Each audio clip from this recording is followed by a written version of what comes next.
ఆయన మాత్రమే యోగ్యుడు. ఆయన స్తుతికి ఆయన యోగ్యుడు, ఘనతకు ఆయన యోగ్యుడు, ఆరాధనకు ఆయన యోగ్యుడు, మహిమకు ఆయన యోగ్యుడు, ప్రభావమునకు ఆయన యోగ్యుడైనాడు. కృతజ్ఞతా స్తుతులకు ప్రభువైన యేసుక్రీస్తు యోగ్యుడైనాడు. ఆయన స్థానమును ఏ మానవుడు తీసుకోవద్దు. ఒకవేళ ఏ మానవుడన్నా ఆయన స్థానాన్ని తీసుకుంటే ఒక దినము వాడు నరకములో కూర్చుంటాడు. వాడు ఇంత గొప్ప ప్రవక్త బాప్తిస్మ యోహాను ఏమన్నాడు? నీవు క్రీస్తువా అని అడుగుతున్నారు. ఆయన ఒప్పుకున్నాడు. ఏమని? నేను క్రీస్తును కాను, అరణ్యంలో కేక వేయు ఒకని శబ్దమును అన్నాడు ఆయన.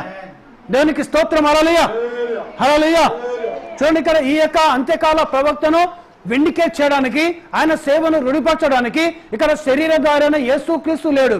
కానీ ఎవరున్నారనగా ఆ శరీరధారైన యేసుక్రీస్తే పెంతెకోస్తు అనే పండుగ దినం నాడు సంఘమునికి దిగివచ్చి పరిశుద్ధాత్మగా ఉండి ఆయన క్రియలను ఆయన రుడి చేయడము ప్రారంభించాడు. ఆయన ఇతను ఏలియా ఆత్మ, ఏలియా శక్తి గల వ్యక్తి అని పరిశుద్ధాత్ముడు ఆయనను బయలుపరచడము ప్రారంభించాడు.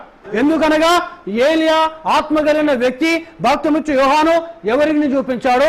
ఏలియా వచ్చి శరీరం ఉన్నప్పుడు ఎవరి వైపు నడిపించాడు?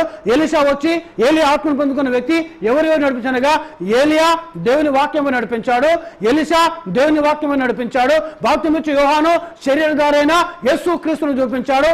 ఎంతకాలానికి వచ్చిన ప్రవక్త విలియం మారిన బ్రెన్నమ్ గారు కూడా ఆయన ఎవరు చూపించాడు అనగా ఆది అపోస్తులు ఏవనైతే చూపించారో, ఆది అపోస్తులు ఏ వేదతో బోధించారో, ఆది అపోస్తులు ఏ వ్యక్తిని అయితే ఎక్స్పోజ్ చేశారో ఆ వ్యక్తి ఎవరో కాదు, ప్రభువైన యేసుక్రీస్తు అన్నాడు. ఈయన కూడా యేసుక్రీస్తే దేవుడు, యేసుక్రీస్తే తండ్రి, యేసుక్రీస్తే కుమారుడు, యేసుక్రీస్తే పరిశుద్ధాత్మ. ఆ యేసుక్రీస్తే ఈరోజు మనలో పరిశుద్ధాత్మకు ఉన్నాడు, మన సంఘములో పరిశుద్ధాత్మకు ఉండి ఆయన పరిపాలన చేస్తున్నాడని యేసు వైపు తిప్పారు హృదయాలను. మానవ సిద్ధాంతాల వైపు తిప్పలేదు, మానవ ఆచారాల వైపు తిప్పలేదు, మానవుని యొక్క ఉద్దేశంలో తిప్పలేదు.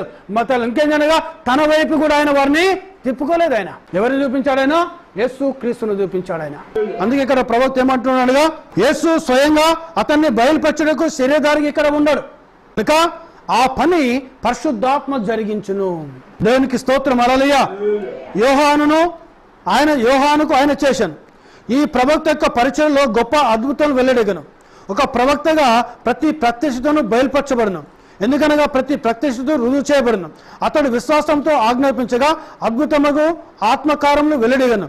అప్పుడు అతనికి దేవుడిచ్చి వర్తమానం అందించబడను. అతడు వాక్యమును బోధించి జనులను సత్యము యొద్దకు తీసుకొని వచ్చును.